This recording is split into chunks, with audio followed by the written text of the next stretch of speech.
किशोर कुणाल, देश की अब बिहार तो हाथ से चला ही गया, बिहार में भी जो मुख्य गद्दी है वो छीन ली गई है। अब यहाँ सांसद भी और जुड़ जाएंगे, लोकसभा में भी और मजबूत स्थिति यहाँ पर बीजेपी की होती नजर आ रही है अगर ये तमाम सांसद चले जाते हैं तो। क्या स्थिति होगी आपकी? और बार्गेनिंग पावर और कम करने की कोशिश है क्या? आप पर डिपेंडेंसी कम करने की कोशिश है क्या? बिहार के इतिहास को देखेंगे 2005 के बाद तो सांसदों की संख्या जो भी रही हो, हमने एक बेहतरीन शासन देने का काम किया है। 17 से 21 तक हमारे पास सांसद थे, समर्थन था, बावजूद हम लोग केंद्र में हिस्सेदारी में नहीं थे। तो ये बिहार का अलायंस जो हमारा एनडीए का है वो नेचुरल अलायंस है, जहाँ पे नंबर कोई मैटर नहीं करता है। आपने देखा होगा 43 विधायक के साथ हम लोग मुख्यमंत्री के पद पे रहे थे और आज 85 विधायक के बावजूद भी हम लोग अपने साथी को मुख्यमंत्री पद पर रहने के लिए दे दिए हैं। हाँ। यही बताता है कि हमारा अलायंस नेचुरल है, हमारा अलायंस विकास ओरिएंटेड है। हम लोग डेवलपमेंट ओरिएंटेड इन्वायरमेंट में, एक माहौल में बिहार के लोगों को एक बेहतरीन तो केंद्र की राजनीति में भी, पहले तो मैं वहीं तो आपसे मैं पूछ रही हूँ ना कि राज्य की राजनीति में तो ठीक है, अब आप थोड़ा पीछे चले गए हैं, या केंद्र की राजनीति में भी आप पर डिपेंडेंसी कम करने की कोशिश है क्या ये बीजेपी की? इसे इस नजर से नहीं देखा जाना चाहिए। जब हमारे पास 2 सांसद थे उसमें भी हमारी उतनी ही वैल्यू थी, बिहार के लिए केंद्र की सरकार उतनी ही माकूल थी, और आज हमारे पास 12 सांसद हैं, बावजूद कुछ भी नहीं बदला है। ये बताता है कि नंबर हमारे लिए मैटर नहीं करता है। और चूंकि बिहार लोकतंत्र की जननी रही है, भाई आपके लिए मैटर करता है नहीं करता, बीजेपी के लिए तो मैटर करता था ना भाई। 2 पार्टियां आप जो है सहारा, मेन सहारा आप ही कहे जा रहे थे, आप और टीडीपी। अब यहां अगर टीएमसी के 19 से 20 सांसद अगर चले गए तो वो डिपेंडेंसी खत्म हो जाएगी ना।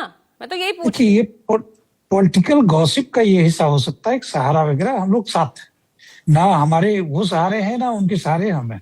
हम लोग साथ मिलकर एक गवर्नेंस देने की बात कर रहे हैं, बेहतर गवर्नेंस देने की बात कर रहे हैं। और यही लोकतंत्र की खूबसूरती है कि आप जिसके साथ हैं हमेशा उनके साथ होना होता है। आज टीएमसी की ये हालात इसीलिए हो गई कि इंडिया गठबंधन के साथ तो थी लेकिन साथ नहीं थी। आपने 2024 का चुनाव कवर किया होगा, 25 का विधानसभा चुनाव कवर किया होगा, इंडिया अलायंस का किस प्रकार से बंटाधार किया गया बंगाल में। यही आज टीएमसी की तस्वीर बनी है। टीएमसी अगर ये शिद्दत के साथ इंडिया अलायंस के साथ होती तो आज ये स्थिति नहीं बनती जो उनका साथ बना है। तो हम लोग का अलायंस बिल्कुल नेचुरल अलायंस है। हम लोग एक नंबर गेम से उलट एक बेहतर माहौल में सामंजस्य के साथ डेवलपमेंट के लिए काम करते हैं। इसलिए नंबर बढ़े घटे, कम हो जाए, अधिक हो जाए, कोई फर्क नहीं पड़ता है। हमारे पास ऑप्शन था 2024 के चुनाव के बाद, नंबर गेम के सहारे हम लोग दूसरे तरफ जा सकते थे और एक बेहतर हिस्सेदारी के साथ सरकार में हो सकते थे। लेकिन हम लोगों ने आइडियोलॉजी को चुना।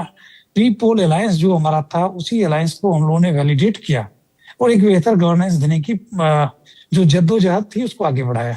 तो यही हमारी यूएसपी रही है। हम लोग जो कहते हैं वही करते हैं और जो करते हैं उतना ही बोलते हैं।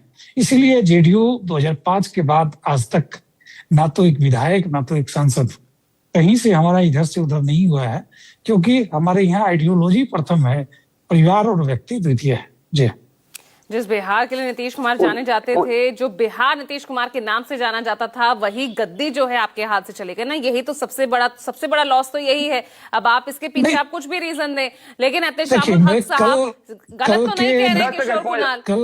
टीएमसी इतिहास में ऐसा कभी किसी पार्टी के साथ नहीं हुआ होगा। सत्ता तो कई पार्टियों ने गंवाई है, लेकिन ये हाल तो किसी ने नहीं देखा।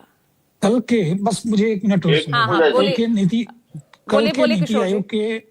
कल के नीति आयोग के मीटिंग को आपने कवर किया होगा। हाँ। माननीय नीतीश कुमार जी के जो 7 निश्चय पार्ट 3 का प्रोग्राम है उसी को आगे बढ़ाते हुए सरकार ने, सम्राट चौधरी जी ने जो हमारे माननीय मुख्यमंत्री हैं, केंद्र सरकार के साथ एडवोकेसी किया है और फंड की डिमांड की है ताकि माननीय नीतीश कुमार जी के सपनों को लगातार पूरा किया जा सके।